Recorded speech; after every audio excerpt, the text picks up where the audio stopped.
others celebrate the wins, Yes. we celebrate the mud. each episode has a special guest. Tony-nominated actress, Broadway's Lily Cooper. Tashir Zameda. David A. Gregory. Getting messy with muddy topics. We are going to be talking about grief journey. With hilarious moments Now get over here. And deep conversations. I'm ashamed to even admit this, but this is what happened. This is Into the Mud. Hello, everybody. Welcome back to Into the Mud podcast. While others celebrate the wins, We celebrate the mud. I'm Alex Cuman. I'm Drew King. We'll do it. We'll get it one day. And today we have somebody on the podcast who I think makes me laugh harder than anybody else in the world, Okay. other than Alex. It is the fucking hysterical Julie Halston. Oh my goodness. Hello, Drew King. Hello, Alex. How are you? We're good. Should we tell people how we know each other? Yes. Do you want to tell them? Well, if anyone is, from the Broadway world, is listening, and if they saw Tootsie Tootsie on Broadway? on Broadway 2019, Drew was Dancer number 7? dancing. It was in the ensemble. And I was Rita Marshall. Rita Marshall. Wait, Wouldn't this have been the one that came to Chicago? Yes, Alex saw Yes, this. She saw us in Chicago. I saw you in Chicago. Oh, there you saw me then. Anyway, Drew and I just connected in such a big way. I don't know, over your Grindr account, maybe. I don't Probably. know. It was probably something absurd like that. We're just Something like about backstage scrolling and looking at dicks, and Julie was like, let me see. Right. And Like- I was like, are you a top or a bottom? I mean, really. I mean, do you remember you asking me Pop that? quiz listeners. Yes. Yeah, We're like we in the went there. stairwell backstage of a Broadway house and being Yes. like, are you a top or a bottom? Right. And then I think I said something like, I think I'm a bottom. And then I had to go on stage. And it That's was right. like, And then you ran, you then like I almost missed ran. your cue. yes, I did. Oh, my almost God. miss Oh, my my God. cue. And you were screaming with laughter. I could not stop. It She was always made very me laugh. fun. It There was was this one time Julie sang a song on the show called I Like What She's Doing. I like what they're doing. I like what you're doing. Something like that. I don't know. I like what she's doing. I like what she's doing. And Julie was very, very sick. And she didn't call out of the show because she's a pro. And she came on stage and she was like, I like what she's doing and she's making it smart. And just like sang the whole number. And this is like a 9-minute number. And all the dancers were just shaking, laughing, just like trying to dance and just like couldn't contain ourselves because Julie was like, we're going to do this and we're going to do that. You had no voice. I had no voice. I was Kathleen Turner, but it was just so crazy. Why didn't I call out? Why didn't I just go and get steroids? But it was crazy. I don't Goofy know, but time. you were howling. I do remember you howling. You took and me I really out. did. I was like, I like what she's doing. It I mean, was it so was good. so scary. I don't know how the audience didn't ask for their money back, but they did. Because you were amazing. Because of Well, it, it was yeah. crazy, They were like, yes. it's a revival. It's She's giving a new twist. yeah, to an yeah, old or classic. it's Lauren Bacall. It was very Lauren Yeah. Bacall. Very Lauren Bacall in Yes. applause, or Yes. Woman of the Oh my Year. God, applause. I love applause. Yeah, Well. yeah.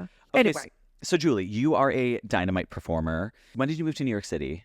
the late 70s. Late 70s. Yeah, honey. like Son of Sam was on the prowl. It was really scary. It was like 1977 or something like Wow. that. And you look incredible. Well, thank you. Yeah, Yeah, of I'm course. really old. No, you're not. And I am, but I have a good doctor. But anyway, yeah, it was really, and I really had no skills. I don't believe that at all. I didn't. I don't really believe had that. no skills. Because you didn't start out in theater. I did. You did, but then you didn't. Didn't you have a corporate job? Exactly, Yes. I did. I was a theater major at Hofstra University, not Harvard, Hofstra. And I was there and I was a performance major. And then I came out, of college with a degree. But I just remember at one point going to an audition and I literally had a friend do my headshot. Uh-huh. And it wasn't bad, actually. Okay. It was really not bad. But I remember running into an actress. I don't remember who she was, but she had the most beautiful headshot.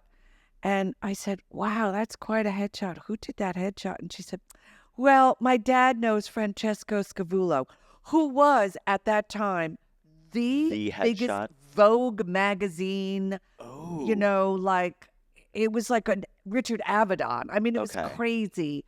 And I was like, oh, I'm never going to make it here. Do you know what I mean? Like, this is way, So I ended up working on Wall Street and, like so many, struggling just to pay rent. And I was so poor and so broke. And I just didn't really know the scene, And then I would go to auditions and everyone was from Yale or Carnegie Mellon. And, Yep. they've been dancing since they were 4. And, I was just like, Anyway, I went to Terry Schreiber's studio, and it was a very good acting class. And I was thinking I was going to be a very serious actress. I thought I was going to do Ibsen and Chekhov with this New York accent, Yes, honey. And I thought I was very serious. One day, Terry Schreiber gave us a very interesting acting exercise. And he wanted us to take an event from our lives and sort of act it out for us, for the class, and something that we feel very passionate about. And I was obsessed with the Beatles. And I still am, actually. But anyway, I used to follow the Beatles around, even though they were thousands of miles away. But I would hear that they might be in New York City or whatever, and I would literally cut school and take my the gosh. train, the Long Island Railroad, into Manhattan. And I remember, going to various places and scrawling hate things on Linda Eastman's parents' East Side apartment. That she was a whore. It was just crazy. I was crazy. I have no idea where we're going right now. I love you. But anyway, I told this story about, following the Beatles around. And, the class was hysterical. And Terry Schreiber said, look, I'm not doubting that you can do, very serious work. But you're really funny. And you should really honor being funny. Mm-hmm.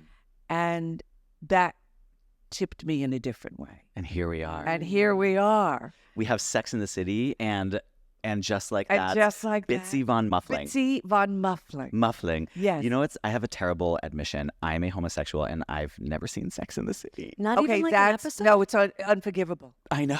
No, really, Take my it's gay card away. unforgivable. I've seen snippets of it here and there. But you never I've never seen a full watched. episode. Never seen a full I've seen the movie, the first movie. Oh my God, that Not moment quite where the like same. we're Not quite the big same. and she's like in the dress. It's heartbreaking. And then you're like, how could you do this to me? Yeah, that Right. one That is devastating. I've seen the movie, but Yeah. I have not seen the series. Oh no, I'm. I know.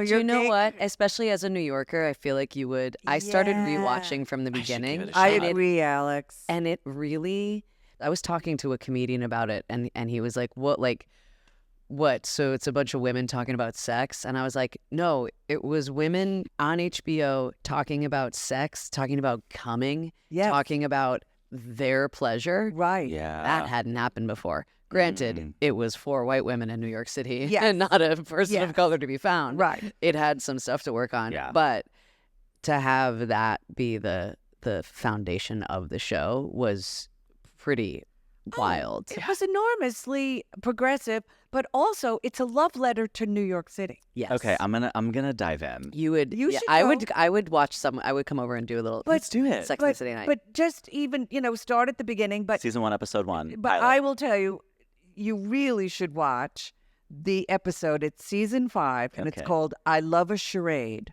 Okay. And that was the introduction of Bitsy von Muffling, who marries Nathan Lane. I did know this. And it was actually Emmy nominated, that episode. Oh my God, Julie. Yes. And it's called "I Love a Charade." It's season 5. You should watch that episode. I will. It's brilliant. I'm gonna watch it tonight. Yeah. It's in really celebration brilliant. of you. All right. Well, and now we're gonna pivot because We're pivoting. We're gonna jump into our topic. Yes. Which is a thrilling topic. I'm not thrilling. It's actually it's bleak, but it's beautiful and inspiring. It's transforming. It's transforming. Yes. Yes. We have had a few episodes on grief, but we have not had an episode on grief being turned into advocacy. And if there's anybody who is a beautiful advocate for so many different communities and so many different people and has used their craft and their talent to help others, it is you, Julie Halston. Well, thank you very much. Yes. And you, my dear, have lived quite a frickin' life. Well, you know, I actually have, You have. surprisingly. And interestingly, I wanted, even as a kid, because, you know, I never quite knew what I was going to be doing, but I even knew as a child, I want to live an artful life. I really did know that. I didn't know how to get it. I didn't know how it was going to come about, but I knew I had to get to New York City, you know. And I grew up on Long Island, and so it was not a far reach. Yeah. And I knew I wanted to be around people that were creative and smart and doing things. And I also knew I didn't want to be a housewife. I wasn't necessarily geared to being a mother. I think social services might be called. But I knew I had to do something that was creative and fun and involved people that were a little outside. I'd been married early on after college. That didn't work out. However, I did get the name Halston. That was from my first marriage. It's a beautiful last It's name. a good name. It's a good name. Yeah. Then, you know, in my 20s, you know, it was very much like Sex and the City, you know, all the trials and tribulations, heartbreak, Yeah. poverty, and money, and no money, and heartbreak, but it was all that. Yeah. I ended up founding a theater company with Charles Busch, and I was sort of For on those my- for those of you that there are many people out there who don't know Charles Busch, Yeah. because we have a lot of non-theater people on Yeah. here. Charles Busch is a very famous, wonderful, incredible cabaret star, but primarily drag artist and playwright. And you two were collaborators on a lot of stuff, including Vampire Lesbians of Sodom. and the Divine and Sister, the Divine Sisters. the Lady in Question, the Red Scare on Sunset. It's his body of work, and he had a big Broadway hit with The Tale of the Allergist's Wife. But it was always off Broadway. And so Very it's downtown, like, very yeah. downtown. I mean, we started our careers in a crack den on the Lower East Side in the 80s. And I did step on crack vials. I'm not joking. I'm not joking. And look at you now. And look at me now. L'chaim. Yeah, L'chaim. Anyway, I was still, you know, trying to put my life together. And then a most extraordinary thing happened, which is I fell madly in love with Ralph Howard. And he was the anchorman for 1010 Wins, which a lot of people know here in New York is the big local news radio station. And he interviewed me, and we fell in love.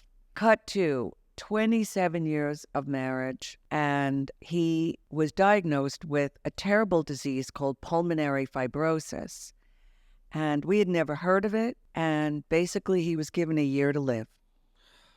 The pulmonologist said, I don't know how to tell you to this, but this is a fatal disease, and you have 1 year to live. And the only way you're going to live a little longer is if you get a lung transplant. I'd never heard of such a thing. Wow. And that walk home was pretty bad, let me tell you. And he had 5 children. We had to tell the kids. It was a terrible, terrible night. Anyway, cut to the chase. We did get him a lung transplant, and he did live an extra 8 years. It was quite a journey, and I learned a lot. And I had to be a very attentive caregiver. And I learned a lot about caregiving. Ultimately, he did pass away in 2018. But before he did, we had done a memorial service for Michael Kuchwara, who was the drama critic for the Associated Press. And he was a very good friend of Ralph's. He passed from pulmonary fibrosis just as Ralph was getting on the list to get a lung. Oh my gosh. Wow. So it was and you had very- just heard of it. We never even You never knew heard of about it, it, yeah. heard of it, of anything. We had heard about this organization called the Pulmonary Fibrosis Foundation, and we decided to do this memorial service for Michael because he was a big Broadway critic and a big Broadway lover. And the Pulmonary Fibrosis Foundation heard about it, and they came into New York because they're in Chicago. And we raised, $45,000 that night. It was but you know who showed up? Liza. Oh, Liza showed up at the last minute. Was there. Liza showed up. And because she loved Ralph. Yeah. Liza, we were friends. I could tell stories. Liza showed up because she was our friend, and also she loved Ralph, and also she's just a doll. Yeah. She's Liza, and she sang a couple of tunes, and people went crazy. What is she saying? Did she sing "The World Goes Round"? Work. Maybe I think she did. Work. Yes, Liza. Yeah. I can't stop because I have coffee right now. Yeah, but it was great. And people went nuts. It was Ralph who turned to me at one point. He said, we have to do this every year. We got to make this a big deal. This is going to help people. It's going to go to research, and it will go to caregivers. And he really thought the whole thing. Wow. And I was like, well, you did nothing but show up. I did all the work. But we laughed about it. And I said, yeah, I'm going to do this. And cut to 2025. And now I've been doing this. We were in our 16th year. We've raised millions. Millions. Wow. Millions of dollars. And Millions this is of dollars. primarily through your nonprofit, Broadway Belts. Broadway Belts. Yes. And we've had Andrew Reynolds, Linda Lavin, Mary Testa, Santino Fontana, Jim Parsons came. We've just had huge people. I mean, we're just very excited. I would urge people, particularly people with money, to either start their own foundations or nonprofits, and really whatever you're interested in. Mm-hmm. Because I must say, it's like a second career for me. Yeah. But it's so rewarding. And I really do believe in like personally getting involved if you can. And the organization, the PFF, we call it Pulmonary Fibrosis Foundation, we started out with just a few care centers. There's like 68 care centers across the United States now. And they work specifically with the hospitals that do understand and know how to treat pulmonary fibrosis. Incredible. And you say to yourself, well, what is it exactly? It's a disease. Frequently, they don't know the cause. It gets into your lungs, and it basically dries up the lung sacs. Oof. You can't breathe. And if you can't breathe, you can't sing, dance, talk, Live. And then live. Yeah. Ultimately, you cannot live. Yeah. There are 2 drugs on the market that help slow the progression of the disease, but there's no cure. But every year, I have to say, we really do make strides. And it all started because of Ralph. Yeah. And even though we lost Ralph, we do the work. Yeah. And my granddaughters and my stepdaughter, Lindsay, they come every year to Broadway Belts. Last year, Brooklyn, that's my granddaughter, and Zoe, that's my other granddaughter, they actually spoke. I mean, I just got to tell you, it's brought the family closer together, but it's also doing this great work. And I'm very proud. I'm very proud of it. You should be. Well, thank you, Yes. honey. And now I'll say it. I was actually awarded the Isabel Stevenson Tony Award. That's where I was going to segue into. Julie Halston, you have a Tony Award I do. for your incredible advocacy work. You are someone who has taken situations of grief and you have mined them for gold, which is incredible. It's so special and so beautiful. I had You should no be incredibly idea. proud. Well, thank you, sweetheart. Yeah. I am very proud, actually. And, I do trot it out occasionally. But, when I saw the list of Isabel Stevenson recipients, like Judith Light, Larry Kramer, Bernadette Peters, David Hyde Pierce. And I remember Judith saying to me, Julie, it's a good list. It's a good list. It's an incredible list. And I was like, and you're among them. oh, my goodness. Oh, my goodness. Yeah. And I do remember when I got word, I was alone in my apartment. I got the call. At first, I couldn't believe it, really. And then I just sat down on my couch and I just cried for like 15 minutes. And they said, look, you can't talk about this yet because we have to send a press release. It's a whole big thing. But you can tell your manager and your agent. Yeah. And I remember I got one of my managers on the phone and she was like, are you all right? And I said, well, I have a very interesting and exciting news. I'm crying because it's good news. It's good news. She goes, okay, I'm going to get everyone. I'm going to get everyone on the phone. She finally got, Gary Gersh, my agent, and she got Bill Butler. And I just said, I'm getting the Isabel Stevenson Tony Award.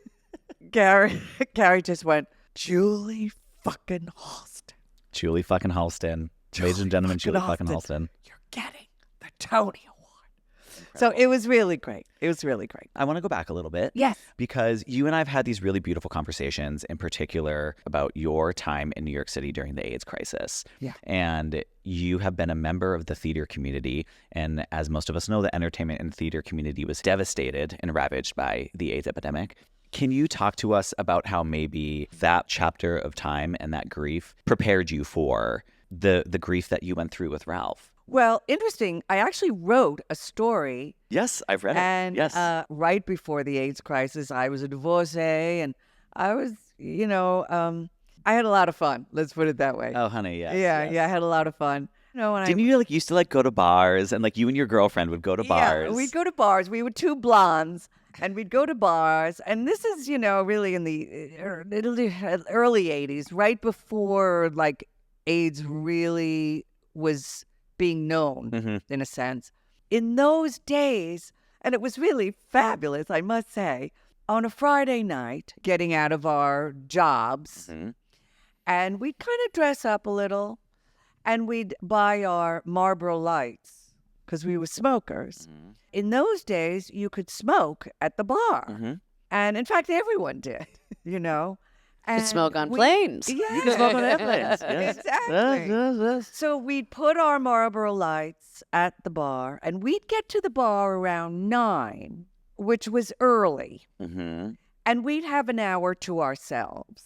And we'd sit there, and we'd have our wines, and we'd smoke, and we'd talk about our lives. It was very Sex in the City, quite frankly. That was in some ways the most fun, because we'd be girlfriends. And then around 9:30, 9:45, the guys would start coming in. You know Hot. what I mean? Two cute little blondes sitting at the bar, Smoking a cig. a little tipsy, not drunk, a little tipsy. And, we wouldn't pay for the next couple of rounds. Yeah. Because take it from there, it was either your place or mine. You know what I mean? Yeah. And I don't care what your name is, that's who it was. You went home to write poetry together. Exactly. Yes. A Yes. nice cup of tea. Nice cup of and- tea. Yeah. Yeah. Jack, Jeffrey, Tom, Dick, or Harry. Tom, It Dick, didn't or matter. All of the above. All of the above. Exactly. All at It once. didn't matter. And then the next day, sometimes we would just go to the Midnight Express Diner on the Upper East Side and just discuss what went down. And So you would go for your hookups and then just regroup after? we grew That's after. what we did in college. We would meet in the Yes. dining hall on a Saturday morning and be like, Yes. "What? Let me Let's tell talk about you." it." Yeah, we would be as mean to them as they were about women. Yes. That is powerful. That's Reclaiming. amazing. It was very empowering. It was like he was horrible, and terrible dick and terrible this. I mean, it was really, do you know what I mean? He knew just what to do, and I told him, you go further down there, but whatever. I mean, it would be that. But I'm going to get to how this turned into something very different, Yes. because we started hearing about people that we knew, not super friends, but that we knew, having pneumonia and being in the hospital. And then we would hear these stories about people dying. And we were like, well, he can't be dying. He's 28, And then it started getting really close to home. And then we started reading more and more articles. And one of the guys that worked with our theater company, little guy named Joey, he would come in and tell us stories.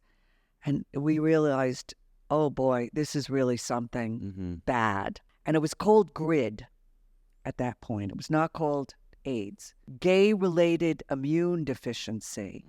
At first we were like, well, I guess it's a gay man thing. And then we started hearing this could happen to anyone. And suddenly those Friday nights didn't seem very festive. And then it really hit home because my friend Wayne was diagnosed. And then my friend Paul, who I grew up with, was diagnosed. And then McGann Robinson, my girlfriend, who was in our theater company, was diagnosed. And they all died. And it changed everything for me. Wayne was shunned by his family, and his father wouldn't talk to him, brother wouldn't talk to him, mother would not talk to him, but finally did come up and see him 3 days before he died. 3 days. You can imagine how we felt about all this, because we were taking care of him. There were 5 of us, and we would take care of him. Like my time was Sunday and Monday, and then we would switch around. And in those days, you know, there was no internet, there were no cell phones or whatever. And we would, when I'm thinking back to it now, there were many ambulance services that would not pick up gay people that had AIDS. And then, of course, if you had Kaposi sarcoma, which is, you know, The cancer, lesions, yeah. and the lesions, they could tell, and they wouldn't pick you up. Taxis wouldn't pick up AIDS patients. It was really scary, but there were certain private, we found out that there were certain private ambulances that would do it, and we didn't text, you couldn't text. We would write these notes, and we would pass these notes to each other on the street, or like if I was leaving on Monday and I got information that there was a doctor who would be really good to see that is treating, I would write his name or her name and the phone number, and I would pass it on a piece of paper to the person coming in next to take care of Wayne. Everything was done, you know, hard copy, Yeah. in a sense. And I do have something very cruel and funny, very funny, though, to say. Do tell. It was our sort of revenge. Oh my gosh. We were so angry at the family. Yeah. I can tell you, his mother did not like us at all. You know, we were the horrible New York people. Artists, yes. Artists, Yeah, artists and whatnot. His mother got everything. I mean, he left everything to his parents, except I got cookware, which was a riot, because You don't cook. never, like, hello. But anyway, his mother was going to come to the apartment and clean out the apartment and take whatever was valuable and go back down south. So I said to our friend, his former boyfriend, let's go to that apartment first. And he said, yeah, we're going to go to that apartment. And I know where all the porn is. And it was hardcore porn. Yes. We took out all the hardcore porn and we spread it all over the apartment. I'm obsessed with you. Yes. Unbelievable. We put it all over the counters, on the bed, in the kitchen, in the bedroom, because she was going to come And have to look at it. and later clean it up. that night and open up the apartment and see all the porn. Everything. Hardcore. I'm so proud of you. Yes, we were Those proud are of good friends. ourselves. Those are good friends. That was That's good. chosen family. Chosen Yes. family. That's chosen family right that there. was, do isn't that that. great? Would When do I that for die, do you. that for me. But my I would- family would be family's- like, okay. Okay. Yeah, whatever. Is Yeah, it 100%? okay. Is it Leather queen? Okay, whatever. Yeah, exactly. Yeah. All right. He's greasy. He's in latex. Okay. Okay, Whatever. We've seen I it. love that. What a great Seen revenge it, done story. it. Seen it. Well, I mean, these stories, thank you for sharing that. Those stories always rock me too, because as a gay man in 2025, you know, it's something that I didn't live through. Right. So, I mean, I was so young when this was happening. Of course, I've known it in my periphery. Right. And when I came out, my family was like, "Wow, you're gonna get AIDS and die." Right. And so I've only known it. Fortunately, I'm so privileged to only know it from this chapter of time. Which was, thank God, Thank know, God. there is this chapter in time. Thank God. And honestly, the thing that was so hard was not only losing people, also there was so much mystery around it because we didn't know a lot. Nobody knew. Yeah. And there was a reason why Larry Kramer, the playwright and writer, was so angry, because people were like, oh, it's gay men. Who cares? They didn't care. Well, he was angry at the gay men as well. And He was angry at the gay men because Yes. the gay men were trying to celebrate their sexual revolution. And in the Yes. midst of, he was like, people are dying. Why are you still out there having sex? Yeah. Well, unprotected sex. Unprotected sex, of Yes. course, of course. So it was just a terrible, terrible time because we didn't know a lot. There was no cocktail.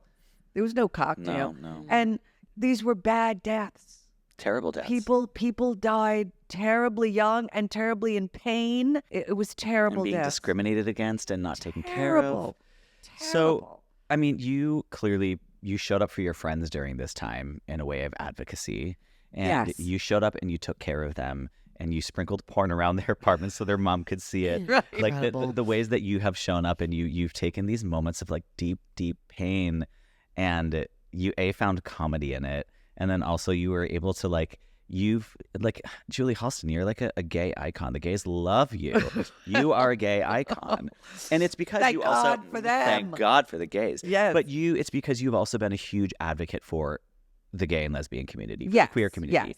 And all of the charity work that you've done. So on top of PFF, Pulmonary Fibrosis, and Broadway Belts, what did it feel like for you having such deep, rich personal history with people that you lost and friends that you lost from the gay community, and also even your girlfriend who wasn't queer? Right. You know, what has it felt like for you over the past few decades to reclaim that, I don't know, love and power and community back through advocacy for that community? Well, this is the thing, and of course, in the moment we're at right now, Mm-hmm. more important than ever, I think one of the reasons I was attracted to being part of the entertainment community, particularly the theater community, is the idea of community.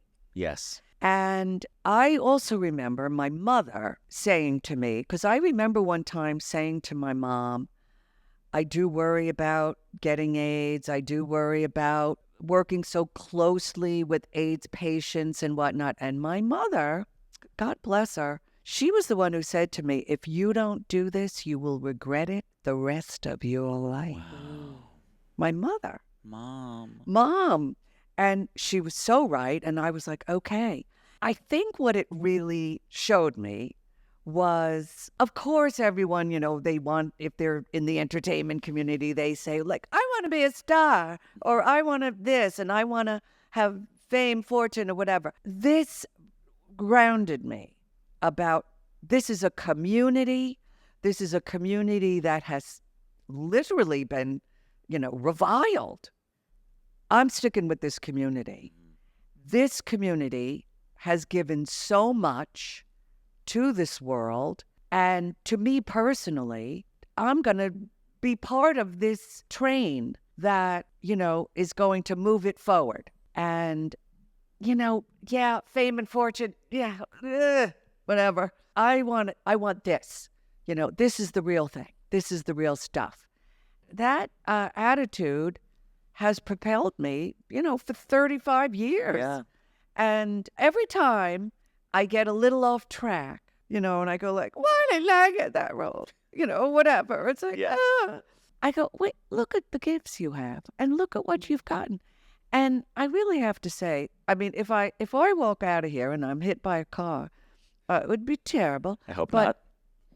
I look got great. what I came for in life. I really did, Drew. You really did. You've had a I beautiful, really beautiful did life. get what I wanted in life. Yeah. The community feels like it's such a key to grief, which is not a groundbreaking statement, but it's something that I feel like come back to a lot on this podcast, is like when you are having a rough time, when you are in the lowest of lows, the only thing that we hear time and time again is find your people, go to them, talk to them, Yep. laugh with them. Yep. That's it. And I think that's such a reminder we all need right now. Oh, With absolutely. everything I happening, mean, and like the it's phone calls I got and I'll name names: Susan Stroman, Donna Murphy, calling me up, Christine Ebersol. Donna Murphy was on the phone with me. Oh my God, I think for an hour and a half. And she's a widow. Susan Stroman is a widow. Yeah. For those that don't know, these prolific women, they are incredible performers and creators, director, choreographer within the musical theater industry. Yeah. No, this is Remarkable. A-list. Like a full A-list. Yeah, this is full A-list. And then I remember, Christine Ebersol calling me when we were doing Tootsie in Chicago. Yeah. I mean, so the women were there, and that meant everything, particularly with Susan and Donna, because they had already experienced being widows, giving me some real guidelines and sort of gentle reminders of what to expect was very helpful. Because when you do lose, your life partner, and Ralph really loved being Mr. Julie Halston, and I really loved being Mrs. Ralph Howard, Yeah. We were a very good team, and he loved Broadway performers. I mean, he was, he was a Tony voter at one point, and we were theater, babes in a way, but it was like one half of my whole body was just gone. And I do remember one day I sat down in a chair in my living room, and this is when grief really hits you, because it's like this cocoon that you wrap around yourself, but it doesn't offer any protection. And I couldn't get out of the chair. I sat in that chair in my living room. I don't even remember. I was like a blank. Let's put it this way. It was light out when I sat down, and it was dark when I got up. And I just finally said, you have to get out of this chair. Slowly, each day I would, say, like, make a phone call, write something down about grief, write something about grief, learn a new monologue, or do you know what I mean? Just do something. And Ralph was very Mama Rose-ish too, anyway. I mean, he would be the type who'd be like, get out of that chair. Do you know what I mean? He did say one of the greatest things ever. I'm just going to drop names. Harvey Firestein. You got to know him. You got to know him. Of course. He loves this story. One time I was auditioning. Oh, I think it was for Annie Get Your Gun with Bernadette Peters. And I went in like 6 times or something, and I didn't get it. And I was just a mess. And I just remember saying, I've had it. I'm done. I'm not going to do this anymore. I can't do this anymore. I'm not getting anywhere, blah, blah, blah. I just was stomping around the apartment and whatnot. I said, that's it, Ralph. I'm done here. And he just looked at me and he just said, you can't leave something you're not doing. Oh, my God. Shots fired. That is savage. Wow. Whoa. Talk about, that was a missile in my stomach. That is. You can't leave something you're not doing. Wow. It was so horrible. But lit a fire under your butt. It made me laugh so hard, though, afterwards. And I was just like, that's the cruelest thing you've ever said. And he started laughing. And he said, first of all, it's the truth. And second of all, he said, you're Julie Halston and you're brilliant. He was so great. He was like, you're brilliant, and you can't give up. You're going to do this. Of course not. To have someone who cared and loved, and then things went my way. Can we talk about comedy? Yes. From comedian to comedian. Yeah. Yeah. You are so good at turning. Alex and I talk often on the podcast about trauma. You can't be a funny person if you haven't experienced any sort of trauma. Right. And you are really good at turning darkness into comedy, or like dark humored things. We're so dark humored. Oh my God. Yes. And you are as well. I love all the dark humored bullshit we talk about. Yes. And you're really good at that. It's a defense mechanism, but it's also a really valuable tool. It is. And I remember you saying during Tootsie, because Ralph passed away in 2018, right before we went to Chicago. Right. And you came back very quickly. Yes. And which at first I was like, oh my gosh, because my mom died in 2018. And I was like, that's a very quick turnaround. Right. But I remember we all went to dinner at Bond 45 for Ralph's passing anniversary. Yes. And you sat down at that table and you told everybody, you all saved my life this year because of laughter. Yes. Can you talk about comedy and laughter and how that has helped you and saved you in moments of grief? Well, first of all, you're so right about comics and comedy. The expression is, dying is easy, comedy is hard. And it's true. What do they say? Comedy is tragedy plus time. Mm-hmm. And comedy is what gets people through unspeakable situations. Yeah. Mm-hmm. Because if we're going to get really existential here for a minute, where are we in this world? What is this? Because I just did Our Town on Broadway this, past year. Thornton Wilder play. Yes, and read it. It'll change your life. Okay. But, if we really think about it, it's like, what are we doing on this earth? What is this? Because we go through life, we do these things. It's like, I think I'll have an apartment. I think I'll have sex with someone. I think I'll have a baby. What does it really all mean? Yeah. What does he really all Yeah. mean? And for some people, it's like, well, I believe in God. Well, what if you don't believe in God? Yeah, of course. Or some people say, well, I just want to have a lot of money and I just want to have very sensual experiences and then I'm going to die and that's it. What are we really here for? And then what happens when there's a terrible loss, it really catches us off guard because we're going about our lives. Autopilot. We're on autopilot. We're going about our lives. And then we have maybe a high. Do you know what I mean? And we're like, oh, life is just grand. Mm-hmm. Guess what? Not so great. That person's going to die. Car accident. Do you know what I mean? This is the new trailer for our podcast. Exactly. Yeah. Right. This actually is You know, perfect. no, I mean, but think about this. Yeah. Your house, gone. It's gone. Big, big storm. Boom, boom. Yeah. That's it. And you didn't have good insurance. What are you going to do? Fuck. Yeah. Whatever. These terrible events happen. And you have to call upon resources that you did not know you had because you were on autopilot or you were going about your life. Because if we were to sit and think about all the terrible things that will happen or would happen or whatever, we wouldn't get out of this chair. We have to turn it. And comedy helps turn it.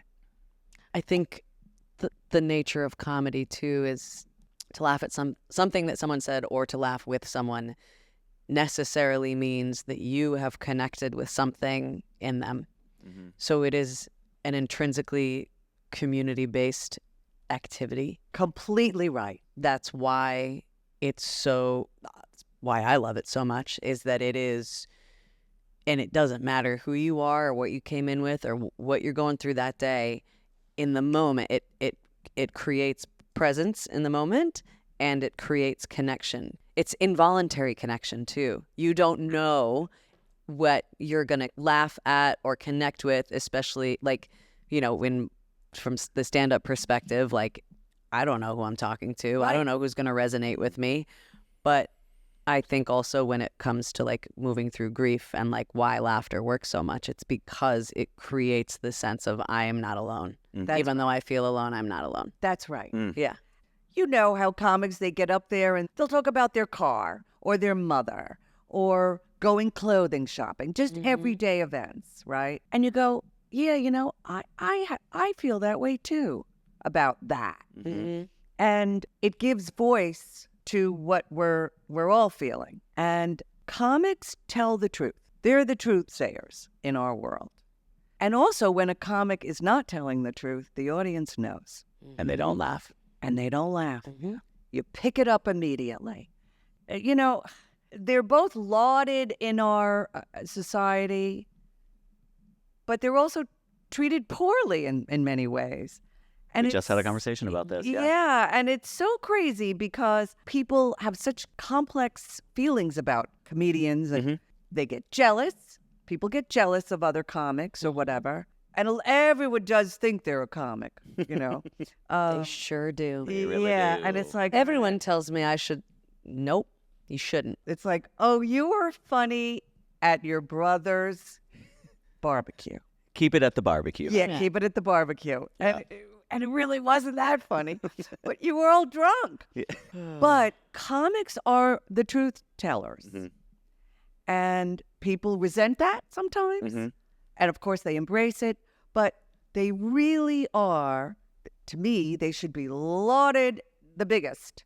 Both of you. I lift both of you up. Well, there you We go. feel it. I mean, they really are. There's no bullshit No bullshit. with. And neither are you, Julie Halston. Well, you are no bullshit. That's the one good thing about getting older is like, I have no time for this. You know, fuck it. Get it right. Get it right. Yeah, get it right. Time's a ticking. Oh my God. Okay, Julie. Yeah. We need to have your money moment. So please, Dish, give us the money moment. Okay. There was a play that Charles Busch did called The Divine Sister, and we played these wacky nuns. And a lot of people might know the film The Sound of Music. And there's Never a heard of it. wonderful scene in The Sound of Music when the Mother Superior says to Julie Andrews' character, "What is it you can't face?" Yep. And of course, it's kind of famous because people couldn't believe that she actually said, cunt face. Cunt face. She said cunt face, but it came out cunt face. Anyway, in the play, The Divine Sister, Charles Busch's character says to my character, Sister Acacius, "What is it, you cunt face?" Well, my character is supposed to be very freaked out and jumps up and says, "Did you just call me cunt face? Did you just call me cunt face?" And I'm supposed to scream and rant and rave. Well, when Charles Busch said, "What is it, you cunt face?" a woman in the audience jumped out of her chair and started screaming, "No! No! No!" Oh my God, why?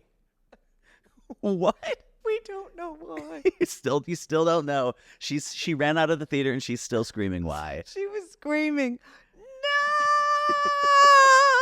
"No!" Okay. And I, at that point, was laughing so hard. I couldn't. It was so embarrassing because it was supposed to be this big dramatic Yeah, moment. it was your bit. My big moment of saying, "Did you just call me cunt face?" But I was laughing so hard. I ran off the stage and finally, and literally, I mean, I was like shaking. I couldn't be seen on stage laughing. And I literally had to do my lines from off stage. Oh my God. Because I was laughing so hard. She just jumped up and started screaming. Bet it was the actress who played Mother I was just- Superior Well, Yeah. it might have been. in The Sound of Music. Yeah. And she was like, "It won't leave me. I can't It escape follows me forever. That actress, I believe, was it Gladys Cooper? I don't know, but it was it was hilarious. I love it. Couldn't get. It was Wow. yeah. Thank you for sharing, you cunt, Cunt face. Cunt face. Yes. I'm so sad we have to wrap this up. Oh my God. I know. We just getting going. I know. We could talk for. We'll have you on for a Well, part we'll. two. Yes, exactly. Or I we'll mean, just we'll do have to dinner. do it again. We'll have to do it again. Yeah. Darling, this was so beautiful. I'm so Thank you happy. so much. Thank you for sharing, and those are some sensitive, beautiful topics. So, Thank you. Thank you. It was a pleasure to meet you, Alex. So nice to meet you. all right. Well, Julie, where can our followers find you on the social medias or on I'm website? an actress, Julie Halston. Okay. That's my Insta, and I'm not on X. I still have a But you are on OnlyFans. what? Yeah. No, I'm kidding. I knew you looked familiar. I Yeah, knew no, it, just I go knew to it. actress Julie Halston and follow me, and I would love that. I would love that. All right. I adore you. Thank you so much. All right. And everyone, please remember to like, follow, subscribe. We love you, and bye. Bye.